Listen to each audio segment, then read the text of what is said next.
Untuk mengendalikan di perkembangan ini, saya membuat pernyataan sikap mengenai pernyataan Sofyan Effendi terkait dengan informasi yang tersebar dari live streaming di kanal YouTube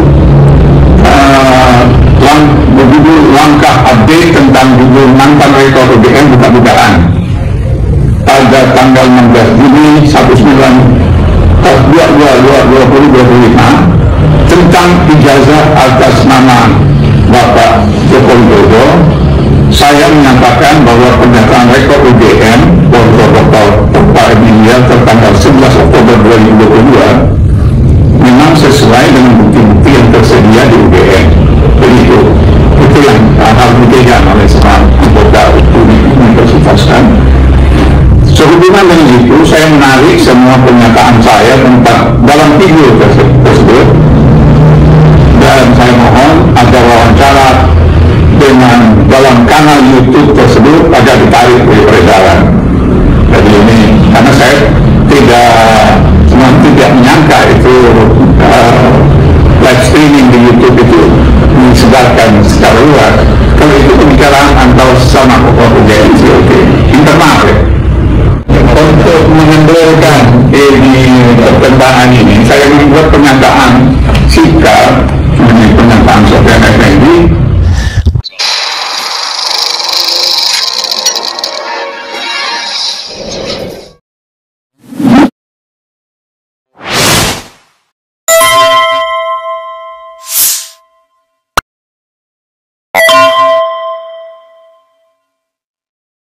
Assalamualaikum warahmatullahi wabarakatuh, sobat RH sekalian.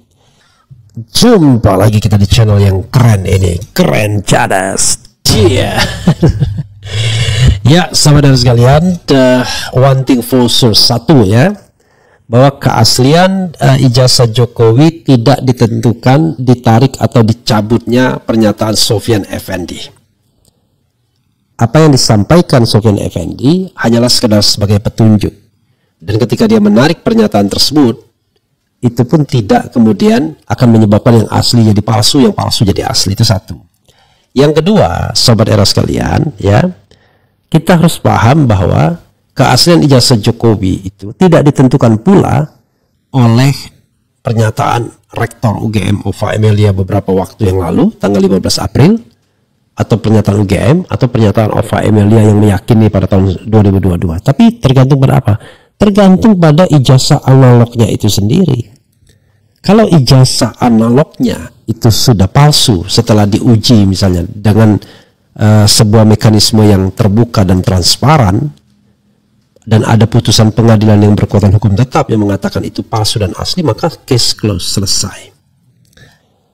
Jadi kalau ini palsu, maka kita tidak usah jawab lagi. Tapi kalau ini asli, maka barulah kemudian kita lihat apakah pemegang ijazahnya ini berhak mendapatkannya atau tidak.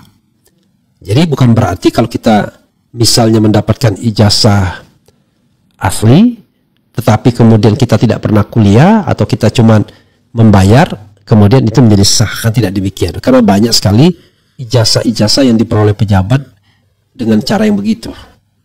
Itu yang sering disampaikan orang. Saya sendiri tidak tahu datanya, tentu kita tidak mengerti datanya seperti apa, tetapi bukan tidak ada pernah beredar video misalnya ada universitas yang jual beli ijazah. Jadi ijazahnya asli, tetapi yang mendapatkannya itu ya tidak berhak karena tidak menjalani studi, mungkin tidak membuat skripsi dan lain sebagainya. Ya itu ya. Tetapi tetap menarik apa yang ini sampaikan Sofyan Effendi ini. Jadi tadi kalau kita jelas mendengarnya, yang ditarik tidak hanya peredarannya, tapi pernyataannya juga dia tarik. Jadi kalau misalnya yang mengatakan hanya peredarannya saja yang dia tarik, isinya tidak, ternyata enggak ya. Setelah saya dengar lagi, ternyata dia tarik juga pernyataannya. Jadi lalu apa yang terjadi? Yang terjadi adalah pernyataan Sofyan Effendi itu dianggap tidak pernah ada. Jadi dia tidak membenarkan dan tidak juga menyalahkan. Ya. Dia kembalikan kepada apa yang disampaikan Ova Emilia. Dalam sebagai bentuk dukungan barangkali juga. Makanya saya bilang, ketika kita berjuang untuk kebenaran, kita jangan rely on dengan pernyataan 1-2 orang, tapi hasil penelitian ini harus kita lakukan. Dan akhirnya apa? Ibarat kartu trufnya itu ada di Jokowi. Tunjukkan ijazah aslinya yang katanya asli, yang analog itu, maka case will be closed kalau seandainya memang itu asli. Tapi tentu case will not be closed ya, kalau seandainya itu palsu, kan begitu, as simple as that. Oke, kembali kepada pernyataan Sofyan Effendi. Di sini ada pernyataan dari UGM ya, mantan rektor singgung ijazah dan kuliah Jokowi viral, UGM buka suara. Kemudian ada juga yang mengatakan bahwa itu adalah tanggung jawab ya, tanggapi mantan rektor soal ijazah Jokowi, UGM tanggung jawab pribadi. Coba kita bacakan dulu dari berita1.com ini. Tanggapi mantan rektor soal ijazah Jokowi, UGM _2 tanggung jawab pribadi, berita1.com ya. Sulaiman, berita1.com, UGM Yogyakarta buka suara terkait pernyataan mantan rektor UGM Sofyan Effendi soal keaslian ijazah Presiden ke-7 Joko Widodo. UGM mengklaim sudah menjelaskan secara proporsional terkait ijazah sarjana Jokowi dan meminta tidak diseret ke ranah politik. Apa yang harus diseret ke ranah politik ya? Oke. UGM sebagai institusi akademik sudah menjelaskan secara proporsional dan apa yang kita lakukan selama ini adalah bagian dari tanggung jawab akademik, kata Wakil Rektor UGM Ari Sujito. Luar biasa ya, Ari Sujito ini ya, anak buah Pratikno. UGM memastikan Jokowi adalah alumnus Fakultas Kehutanan yang telah melaksanakan seluruh proses studi sejak 80 hingga lulus pada 5 November 85. UGM sendiri menghargai pendapat yang disampaikan mantan rektornya dan menjadi tanggung jawab pribadi yang bersangkutan. Kok lucu ya? UGM fokus pendidikan dan pengajaran. Pihak UGM meminta jangan menyeret UGM ke ranah politik. Saat ini UGM akan tetap fokus pada bidang pendidikan dan pengajaran. Padahal UGM sendiri berpolitik melalui Pratikno, melalui Ari Sujito ini ya kan. Ari Sujito baru saja selesai menjadi komisaris di sebuah BUMN, tapi nggak tahu ya apakah masih komisaris apa enggak sekarang. Kalaupun tiba-tiba Pak Sofyan membuat podcast dan kemudian minta maaf, itu bagian dari tanggung jawab beliau. Yang jelas jangan seret juga UGM pada urusan politik, ujar Ari Sujito. Sudah terlalu dalam bro UGM berpolitik gitu. Itu yang kita yang mau, termasuk Ari Sujito sendiri kan. Sebelumnya rektor UGM, tapi apakah boleh berpolitik nanti ya, saya akan sampaikan. Sebelumnya rektor UGM 2002-2007 Sofyan Effendi menyebut ijazah Jokowi palsu dan tidak memenuhi syarat untuk melanjutkan program sarjana.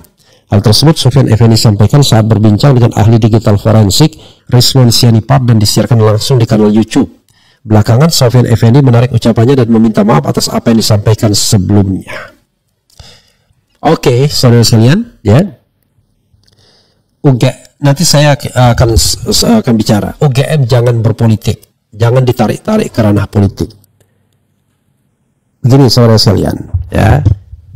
UGM tidak berpolitik itu menghindar, itu namanya apa istilahnya, mengingkari hakikat sebagai academician, sebagai institusi akademik ya.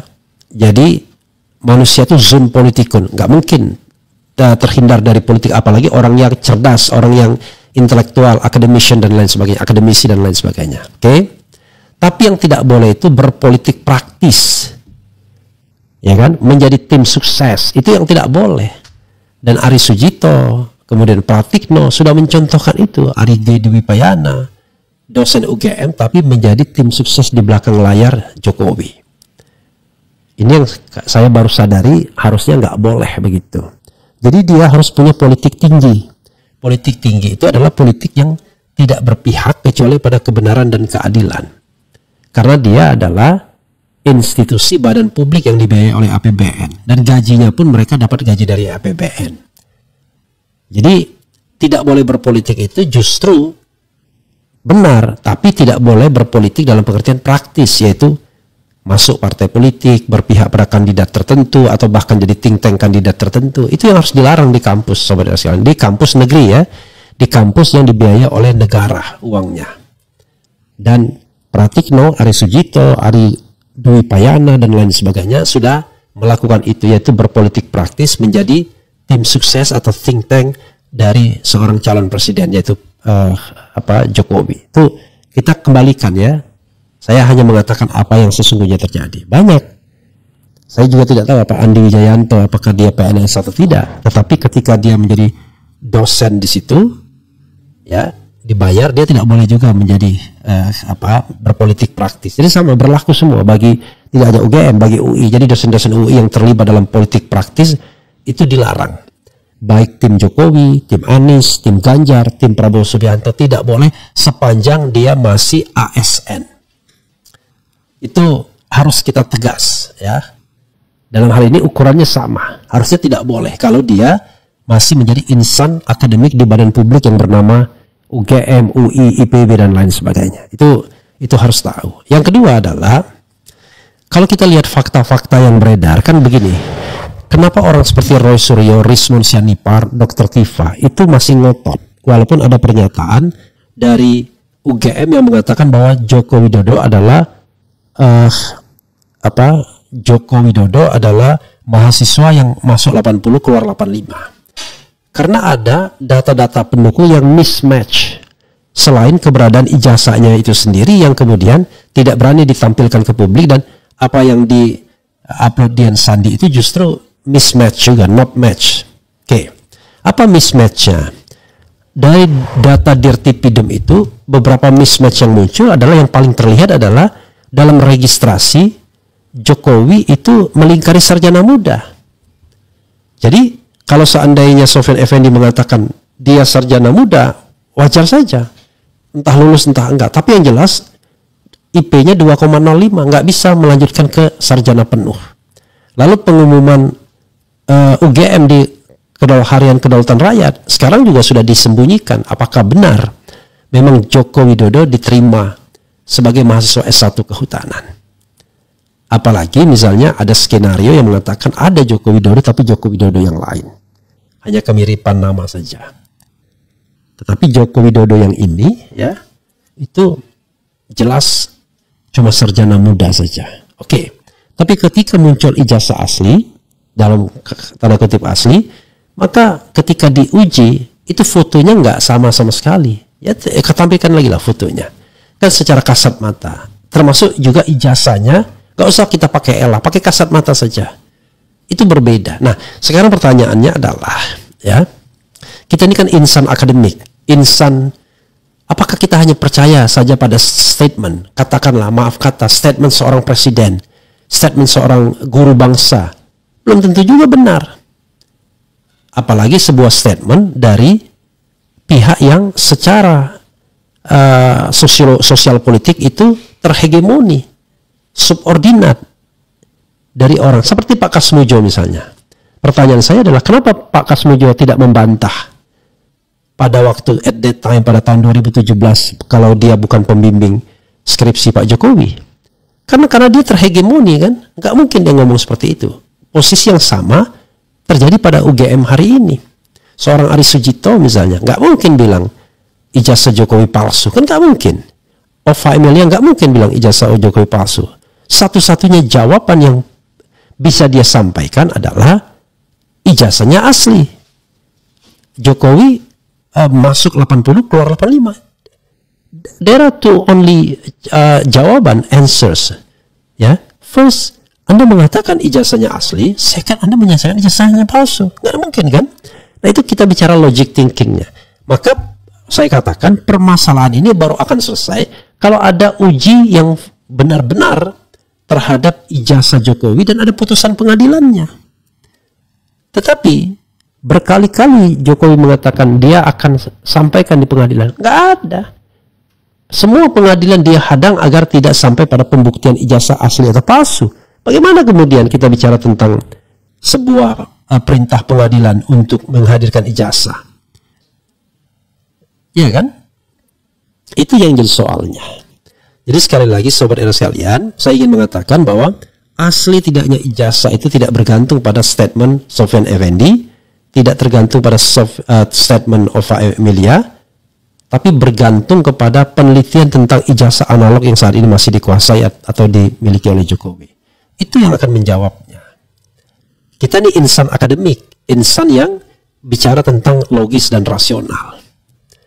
Kalau yang lain bunga-bunga semua, tidak juga didasarkan pada pernyataan Bareskrim, tidak juga pernyataan Roy Suryo, tetapi pada sebuah putusan pengadilan yang ditunggu untuk menyatakan itu asli atau tidak, tetapi sebuah pengadilan yang fair, yang terbuka, bukan pengadilan yang sedikit abal-abal dalam kasus Bambang Tri dan Gus Nur. Ijazah asli tidak pernah ditunjukkan, tapi orang dituduh menyebarkan berita bohong. Begitu sobat era sekalian ya. Saya bicara logic thinkingnya, ya, makanya ketika kita mencari kebenaran, maka logic thinkingnya kita harus jalan secara baik. Jadi saya tadi lihat substansi dan peredarannya dicabut semua. Tetapi sekali lagi belum menjawab apakah ijazah itu asli atau tidak, kecuali sekedar tim hore-horenya ini wah tambah ya. Itu seperti orang dalam permainan ada supporter tim A, ada supporter tim B. Begitu permainan apa aja, begitu tim atau pemain yang didukung melakukan penyerangan, ribut tim yang mendukungnya, wah dan lain sebagainya. Tetapi permainan sendiri belum berakhir. Dan kalau kita lihat, ya let's say katakanlah masih sama kuat antara tim asli dan tim palsu ini, ya kan? Dengan segenap unsur-unsur yang memperkuatnya. Tim asli diperkuat oleh pernyataan Bareskrim, pernyataan UGM, dan dia mengatakan case close. Tapi tim palsu mengatakan, oh nggak bisa dong. Anda lihat coba foto ijazah yang tertera, Anda lihat coba foto wisudanya, Anda lihat ELA-nya, error level analysisnya, Anda lihat pernyataan Pak Kasmujonya. Kan akhirnya dua-duanya kan tidak bisa mengatakan bahwa saya sudah menang atau saya sudah kalah. Karena itu harusnya ada wasit yang netral. Nah, wasit yang netral itu adalah penegak hukum harusnya. Ya, penegak hukum netral. Ya, baik jaksa terutama maupun kepolisian sebelumnya dan kemudian hakim. Begitu sobat RH sekalian ya. Coba kita bacakan komentar sobat era sekalian terkait dengan hal ini.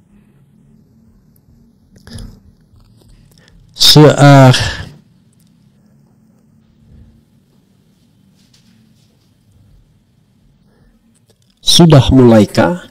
Ya betul, sedang dihukum dan akan dihukum oleh sejarah. Bang Risman dan kawan-kawan sudah menang. Walau misalkan harus masuk penjara sekalipun, juara OSIS Arpis sedang jatuh tak tertolong. Kemudian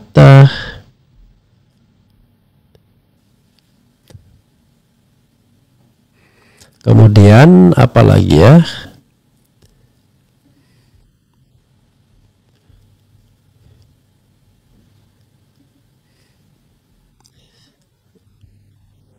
Kita yang mengganggu-ganggu kita buang saja dulu ya. Kita cari yang sesungguhnya.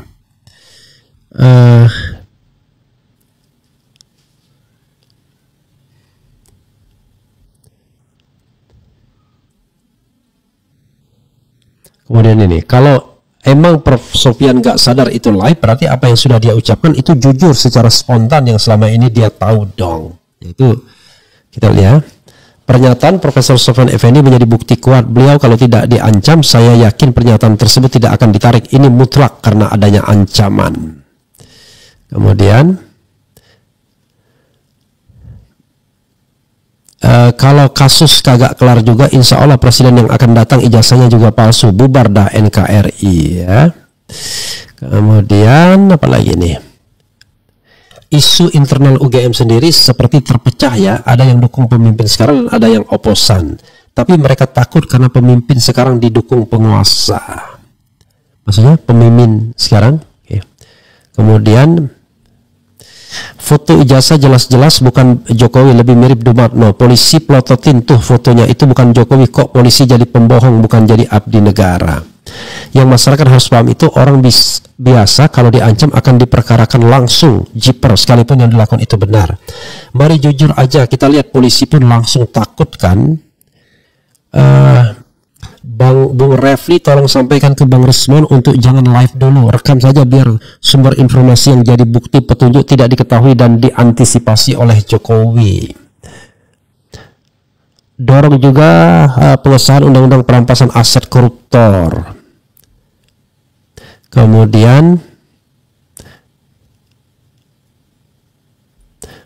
kalau UGM fokus pada pendidikan, jangan ada yang jadi komisaris dong, full mengajar saja semua. Iya juga sih ya, ini gantian aja jadi komisaris ya. Nanti cobalah kita reveal ya, siapa saja dosen-dosen UGM yang jadi komisaris atau pernah jadi komisaris ya kan, gitu. Oke. Selagi kita masih hidup, taubat, jangan malah jadi ikutan arus kebohongan. Tantangannya siksaan di dalam kubur sampai hari kiamat. Ya, saudara sekalian, itu saja ya, kurang lebih ya. Ini pembelajaran bagi kita semua. Sekali lagi, semangat kita adalah mencari kebenaran dan bukan mencari pembenaran. Dan kebenaran itu tidak didikte di dalam otak kita, tetapi kita terima secara baik dan kita kemudian hati kita, oh iya, mengatakan. Sampai saat ini terus terang, walaupun ada pernyataan meyakinkan dari UGM, saya sendiri belum mengatakan ini sudah berakhir. Karena apa yang disampaikan Dr. Tifa, Roy Suryo, dan lain sebagainya juga bukan hal yang main-main, karena taruhannya adalah penjara, jeruji besi. Jadi kalau mereka tidak punya moral standing untuk mengatakan yang benar, rasanya mungkin tidak akan seberani itu. Hanya barangkali dalam 1-2 penampilan mereka terlalu bersemangat atau out of proportion, itu soal lain. Tetapi intinya adalah tentu tidak mungkin dong orang kemudian punya resiko untuk dijeruji besi, mengungkapkan sesuatu dan kemudian itu bohong ya. Beda dengan mereka yang membela Jokowi, tidak ada resikonya, bahkan bisa terima pembayaran, bisa terima jabatan dan lain sebagainya. Jadi kalau kita lihat dua sisi seperti itu, ya maka hati nurani kita selalu tergerak untuk membela orang-orang yang secara struktural, secara kekuasaan itu tidak berada di dalam ranah kekuasaan, tetapi berada di luar kekuasaan dan setiap saat bisa terancam atau diancam. Begitu sobat sekalian. Wassalamualaikum warahmatullahi wabarakatuh. Keren, cadas, ciao.